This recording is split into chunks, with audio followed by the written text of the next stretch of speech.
Block ABC 10 News at 5 starts right now. ABC 10 News at 5 starts now. 2 local churches are among the nearly 600 complaints the county has received about businesses and entities not following the rules of the purple tier. Good evening, I'm Lindsay Pena. And I'm Steve Atkinson. It's been 5 days since San Diego County slipped into that most restrictive purple tier. As our ABC 10 News reporter Mimi Alcala shows us, stern warnings are not stopping many churches from holding indoor services. Awaken Church has received 2 cease and desist letters during this pandemic, once in July for its Balboa campus and most recently on Monday for the Carlsbad location. But it appears the church has no intentions of shutting down indoor services. A statement posted to Awaken's website says in part, "In keeping our First Amendment right, we will continue to minister to those who are the most affected by all the COVID-19 lockdowns, specifically tending to those who are struggling with depression, anxiety, hopelessness, suicidal thoughts, and addiction." Bishop Art Hodges is a pastor at South Bay Pentecostal Church. As bishop, he oversees more than 100 churches in Southern California, including 25 in San Diego County. About 50% of our churches are electing to remain indoors for worship. He has taken the fight to stay open to the Supreme Court once again, hoping a ruling could benefit all houses of worship nationwide. We are filing either today or tomorrow back in the Supreme Court to reopen churches and for our constitutional guarantees to be recognized. Right now, a county spokesperson tells me if a cease and desist order is ignored, the next step would be a closure order. After that, law enforcement is asked to get involved by giving citations with a $1,000 fine for each violation. In a video posted back in August, the pastors of Awaken Church explained why they believe religious services are essential. The greater risk lies in remaining closed. Bishop Hodges says he understands the pandemic is serious and can be deadly, as he's lost 2 close friends to COVID-19. He urges every church to take the necessary precautions, but believes they can stay open and stay safe. We have 0 cases in our local church. Mimi Alcala, ABC 10 News. The other church to receive a cease and desist letter was Foothills Christian Church. Now, we have reached out to both Foothills and Awaken Church for comment. We've yet to hear back from them. Here are the latest numbers for San Diego County. 922 new cases were reported today. That brings our total to more than 67,000.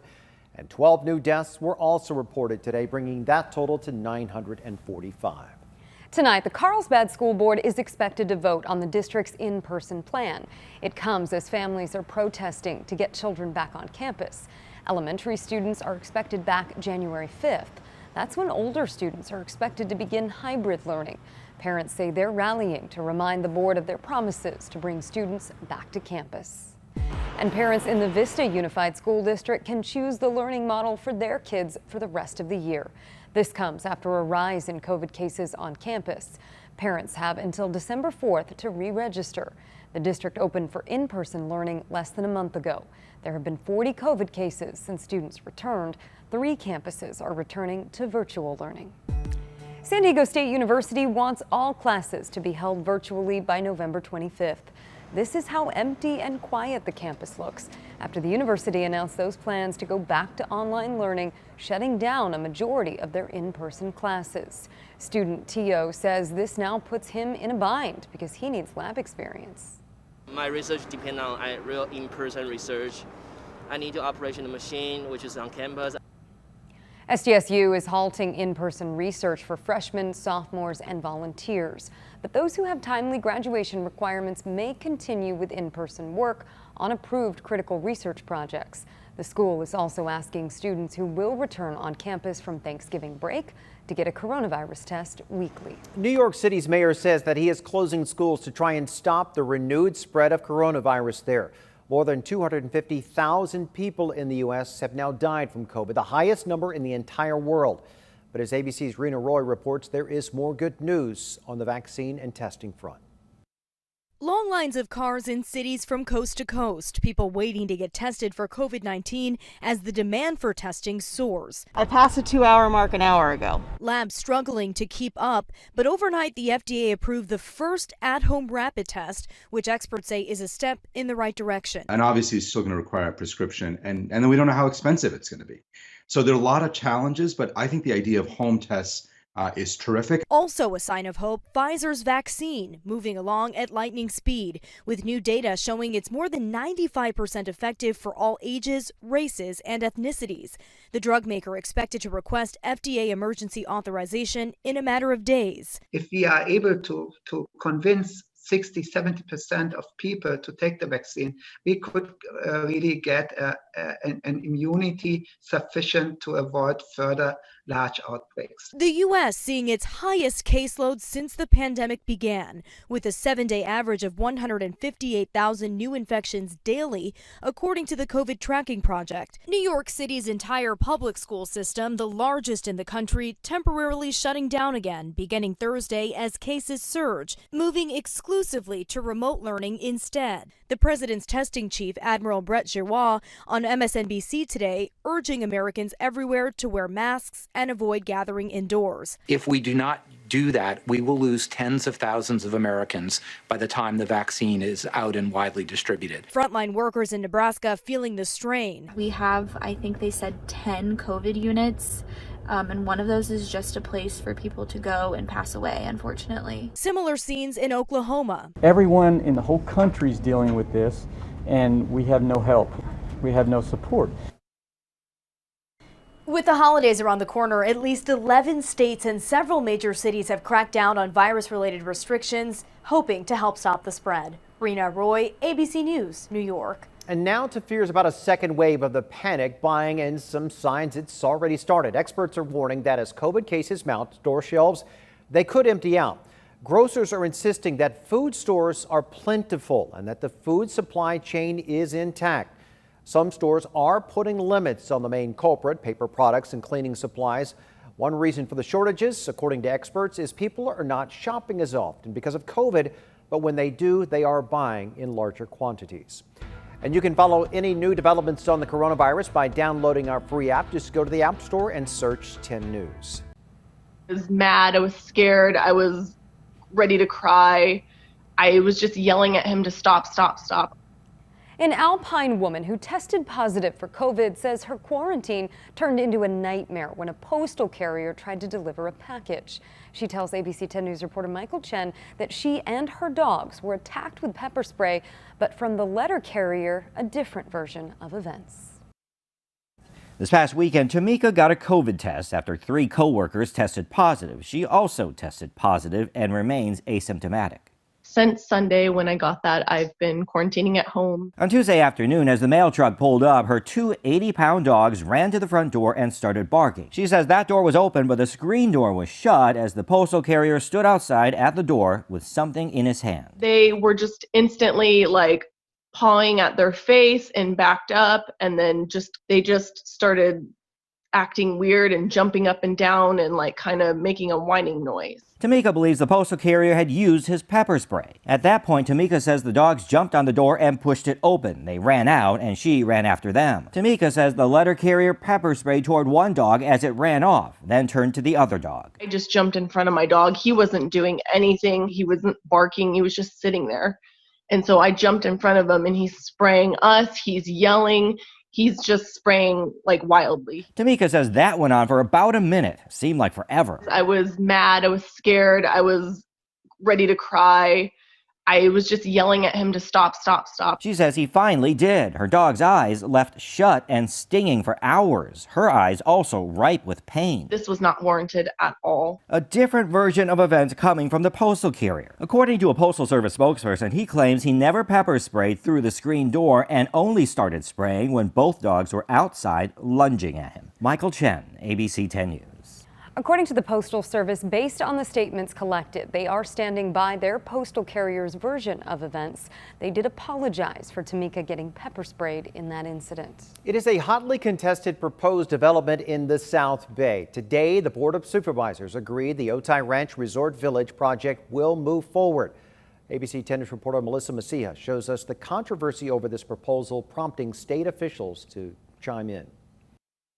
This currently undeveloped land near East Chula Vista could one day hold more than 1,900 homes, a resort, office buildings, parks, an elementary school, and a fire station.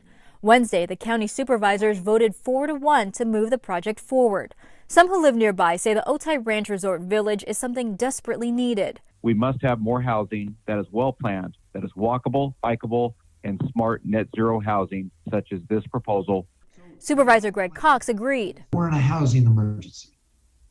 This plan will provide additional housing for people throughout this region.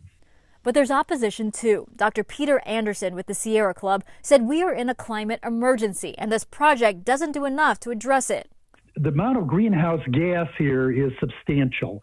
Supervisor Nathan Fletcher, the only supervisor to oppose the project, added we need to have a valid and legally compliant climate action plan in place that can guide our efforts to ensure new development is carbon neutral. Last week, Attorney General Xavier Becerra also made clear he's against it. He asked the county to, quote, fully evaluate and work to mitigate the wildfire risks posed by the Otay Ranch project before moving any further in the approval process. CAL FIRE San Diego Chief Tony Meacham acknowledged this is in a high hazard area, but disagreed with the AG's assessment. He said the buildings proposed would be built to the highest fire safety standards. This project, of all the projects that we bought before this board, is probably the safest from a fire safety standpoint. It incorporates all of the lessons learned. Melissa Masiha, ABC 10 News. The race for the District 2 supervisor seat is still too close to call. We just got some new numbers in. Joel Anderson is continuing to extend his slim lead. After today's count, it's up to 291. Both candidates are Republicans, so this race will not impact the balance of power on the board. The next update will come tomorrow. President Trump and his lawyers continue to challenge election results in a number of key states. The results have shifted slightly in Georgia, but as ABC's Alex Perche reports, it is not anywhere close enough to endanger Joe Biden's win. Just days from election certification deadlines in several battleground states, President Trump's lawyers continue launching legal Hail Marys as the outgoing president continues to tweet baseless claims of election fraud. In Georgia, a hand count audit supported by the Trump campaign was ordered by state officials due to the narrow lead for Joe Biden. That audit expected to finish by midnight, and so far, uncounted votes have been found in 4 counties, netting President Trump more than 1,000 votes. But we have not have enough evidence to say that they've reached the level of 13,000 or so of them. That 13,000 vote margin is roughly President-elect Joe Biden's lead over Donald Trump there.